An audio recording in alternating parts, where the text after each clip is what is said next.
Olá, seja bem-vinda à nossa sexta aula aqui do nosso segundo curso sobre os 27 perfis de personalidades. Lembrando, cada curso individualmente com uma média de 8 a 9 aulas. E antes de iniciar, eu peço licença para reverenciar a divina consciência manifestadora de tudo que é. Peço licença para reverenciar o seu eu superior, para que juntos e juntas podemos estudar. Vamos lá, pessoal.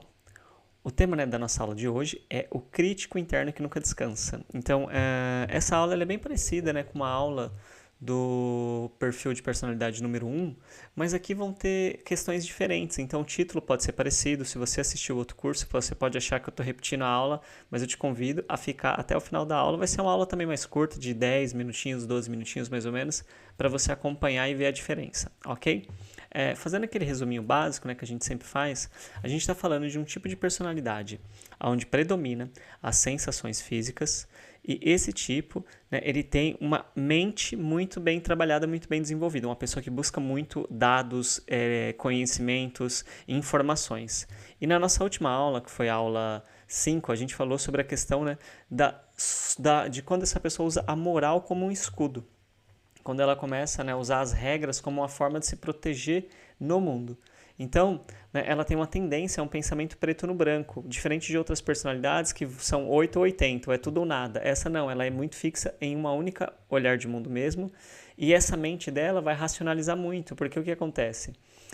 A nossa mente, ela toma geralmente as decisões baseadas nas nossas emoções. O nosso cérebro emocional, né, não é que a gente tem 3 cérebros, né, a gente tem 3 áreas mais específicas no cérebro que são associadas a algumas funções, mesmo sendo o cérebro algo que é interativo. Então não tem uma área específica de uma coisa, mas tem áreas que a neurociência ela meio que tenta colocar como a área que representa aquele tipo de função. E a nossa parte emocional, ela é mais interna no cérebro. Essa parte mais externa que a gente vê nas imagens é a parte mais racional. A parte emocional, ela é muito rápida para tomar uma reação. Já a parte racional, ela precisa de alguns segundos para tomar uma decisão. Então, quando a gente decide racionalmente, que é o que a gente fala de racionalizar, a gente já tomou a decisão emocionalmente. É apenas uma justificativa. E essa personalidade, ela vive muito isso sem ter uma percepção. Então, o tipo 2, né, o perfil número 2 de personalidade, também tem a ira na base da personalidade. A diferença dele com o tipo 1 no mais geral é que o perfil número 1, ele vai buscar o perfeccionismo. O perfil número 2, ele já se sente perfeito e ele vai tentar corrigir o outro. Então, ele tem dificuldade de reconhecer qualidades positivas. E é interessante porque, atendendo uma vez, né, já aconteceu isso em alguns casos, mas eu lembro de um caso bem específico que, atendendo uma pessoa, essa pessoa ela não tinha a percepção de que a história de vida dela fazia com que ela olhasse as coisas sempre para o lado negativo da experiência. E nesse atendimento com essa pessoa foi muito interessante, sabe? Quando lá a gente conseguiu conversar, a gente conseguiu, né, fazer ali um trabalho em conjunto, onde essa pessoa passou a perceber que ela estava enxergando tudo pelo lado negativo da coisa. E aí ela ficou com uma atividade de durante uma semana enxergar o lado positivo das coisas. E quando essa pessoa voltou, ela voltou abismada. O quanto que tinham coisas incríveis que aconteciam na vida dela, mas ela não percebia. E o que acontece quando a gente passa por isso, né? A nossa atenção ela fica fixada em algo. Isso está baseado nas questões das crenças. Quando nós temos crenças de que somente de um jeito é o correto, a nossa mente ela fica fixada em procurar qualquer coisa, né, que esteja naquele padrão, e qualquer coisa que escape daquele padrão, ela nega, ela tenta se defender. Então, o olhar ele acaba ficando fixado mesmo em encontrar algo que está fora do padrão. Só que inconscientemente, o que essa pessoa não está percebendo é que ela faz isso com ela mesma. Então, ela está o tempo todo cobrando ela mesma. Por mais que ele se sente perfeito, racionalmente, no sentido mais aqui da mente racional, no sentido inconsciente, essa pessoa não se sente perfeita. Ela se sente uma pessoa que está, tipo assim, descompensada, ela se sente uma pessoa que precisa se melhorar, mas ela nega isso, projetando isso em tentar consertar os outros. Então, essa tentativa de tentar consertar os outros é uma forma inconsciente que o psiquismo dela, que a mente dela encontra de lidar com o sentimento que ela tem de não ser uma pessoa adequada. Exatamente, né, por ter vivido em um modelo, né, de família onde todo mundo também era muito rígido, né? E de novo, gente, não é sobre culpar a família, é só sobre a gente entender de onde que veio o comportamento, para a gente conseguir entender a dor que existe dentro de nós e conseguir acolher essa dor, porque quando a gente acolhe essa dor de uma criança que veio de um lar assim, a gente sente toda essa dor e a gente consegue ressignificar a crença que existe, que sustenta o padrão emocional e de comportamento, que é esse de tentar corrigir as outras pessoas. E se está fazendo sentido para você até aqui, peço gentilmente que você possa se inscrever no canal, deixar o seu comentário, o seu like e compartilhar. Inclusive, esse curso está tendo menos comentários que o último, e eu gostaria de saber de vocês. O que está acontecendo que vocês estão comentando menos? Vocês não estão gostando? Ou a coisa está muito fácil de entender? Ou está tão complexo assim, está tão dissoante que vocês não estão conseguindo nem fazer perguntas? Comuniquem aqui para eu entender o que está acontecendo aqui nesse curso. E o que acontece, né? Aquilo que não concorda, né, é visto como injustiça.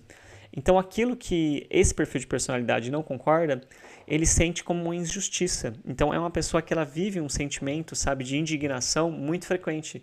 E esse sentimento de indignação, ele está exatamente acontecendo como uma resposta dessa sensação de presenciar injustiças.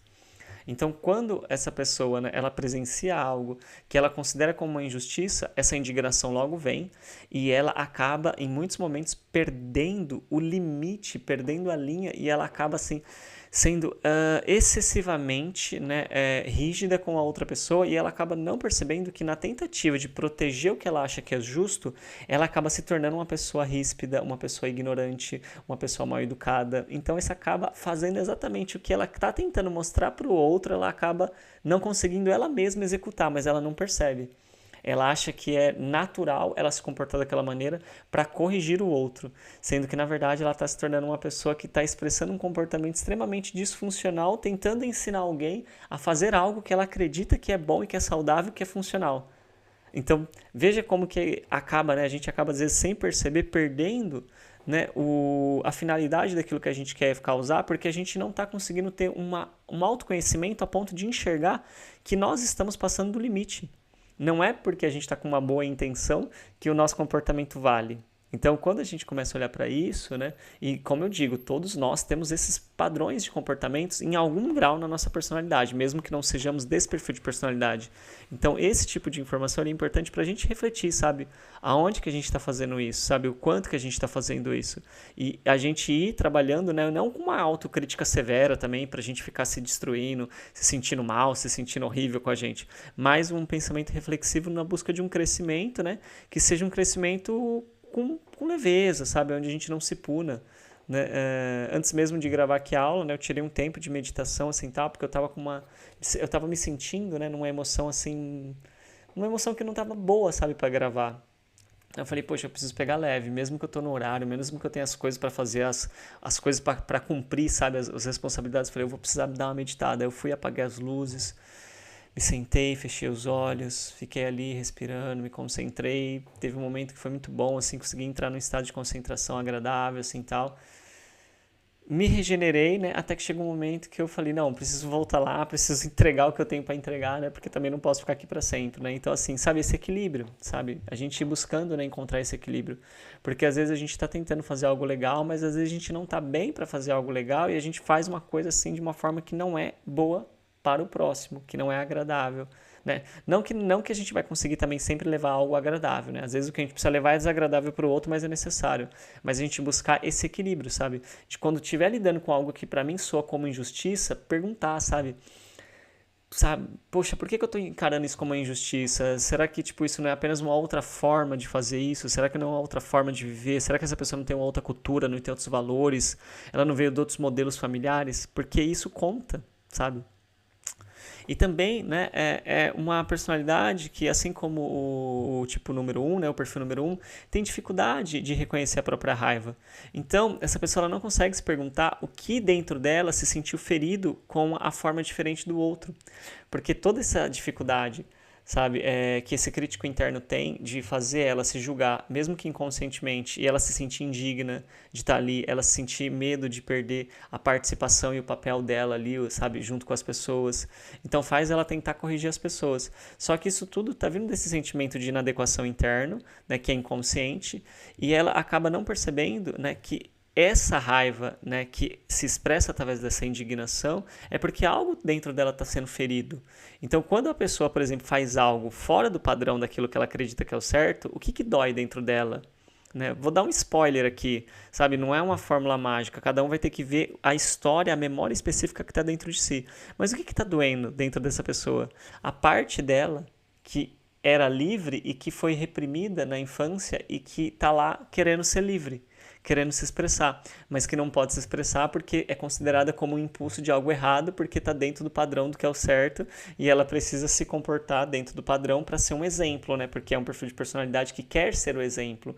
Então ela se reprime inconscientemente para ser um exemplo e nessa de se reprimir ela se sente perfeita e impecável porque ela está dentro do padrão, mas isso é tudo uma coisa bem racional porque emocionalmente ela está se sentindo presa, ela está se sentindo limitada, ela está se sentindo controlada, ela está se sentindo, sabe, desrespeitada acima de tudo. E isso faz com que então ela sinta essa ira muito forte, essa raiva. E quando ela vê alguém sendo livre, ela considera como errado, mas no fundo aquilo está fazendo um espelho para que a parte dela que está presa se sinta ferida. Porque ela já está ferida. Não é que a outra pessoa está ferida, ela já está.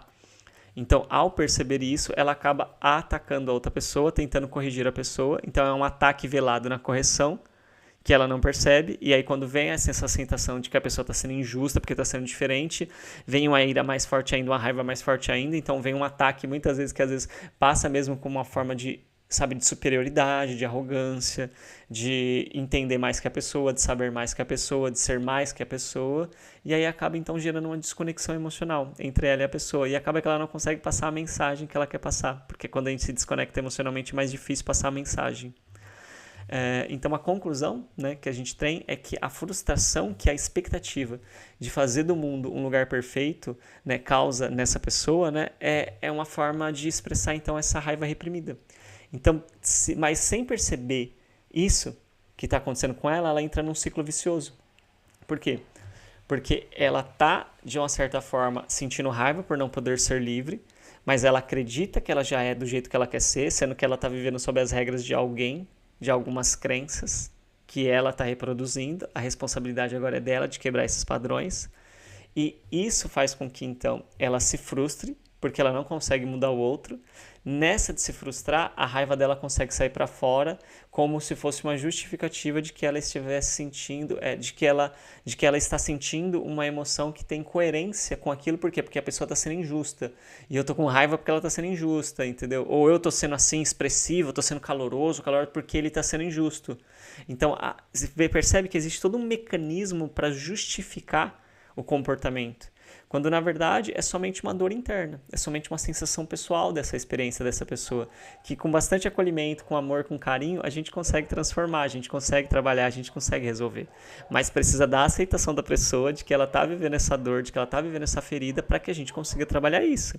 Então, você pode trabalhar isso, você pode ir trazendo consciência para isso, né? Só que você vai precisar de muita paciência com você, de muito amor e acolhimento. E, é claro, de alguém para ir te ajudando, porque a sua mente ela já está com muitos pensamentos padronizados, então você vai precisar de alguém do lado de fora que te ajude a enxergar isso. E o desafio, né, para essa aula, para você que está se identificando com isso, né, eu sugiro para todo mundo, né, porque, como eu disse, todos nós temos esse traço, mas tem algumas pessoas que vão ter isso mais forte. É quando algo te irritar, né, algum comportamento de uma pessoa, depois que você estiver fora da situação, né, depois que já tiver passado a situação e tal, aconteceu. Porque na hora você vai estar no calor da emoção. Você vai se perguntar: o que em mim foi ferido por aquilo? Aquele comportamento que a pessoa teve, o que em mim se feriu? Sabe, foi um valor, foi uma memória, foi algo, o que em mim ressoou com aquilo? O que em mim reagiu àquilo? Se faça essa pergunta e reflita, medite de verdade, sabe? Sente no seu corpo qual parte do seu corpo, porque quando a gente faz perguntas pra gente, é interessante a gente estar atento no corpo, porque vai ter uma parte ou outra do corpo que vai vibrar diferente, de verdade. Se você prestar atenção na sensação física do seu corpo, você vai ver que alguma parte do seu corpo vai dar uma tremidinha diferente, vai dar uma esquentada ou vai dar uma esfriada, sabe? Algo no seu corpo vai reagir à sua pergunta. E ali tem uma memória. Geralmente, quando essas coisas elas acontecem, o que eu tenho o hábito de fazer? Por exemplo, se ficou dando uma tremedeira aqui, por exemplo, nessa região aqui, ficou dando uma tremedeira aqui, ou a temperatura aumentou aqui, esquentou, ou esfriou, enfim, deu alguma mudança no meu corpo aqui, quando eu fiz uma pergunta. O que eu tendo a fazer? Eu tendo a, então, me sentar, fechar os olhos, ficar prestando atenção e eu pego o meu dedo e eu aperto um pouco, não aquele apertar de machucar, mas um apertar de pressionar a ponto de sentir uma pressão. e eu fico apertando um pouco e sentindo, porque como o nosso corpo ele registra as nossas memórias afetivas e ele reagiu naquela região, então essa memória ela tá ligada àquele ponto. E quando eu começo a apertar a ponto de fazer pressão, eu começo a estimular essa memória, esse sentimento, aí ficando mais claro, mais evidente. Então, se eu estou de olho fechado e estou apertando aqui, estou concentrando, seja em qual parte do corpo for, você aperta e pressiona. Aquilo vai ficando mais forte a ponto de você ir percebendo o que é de forma mais consciente.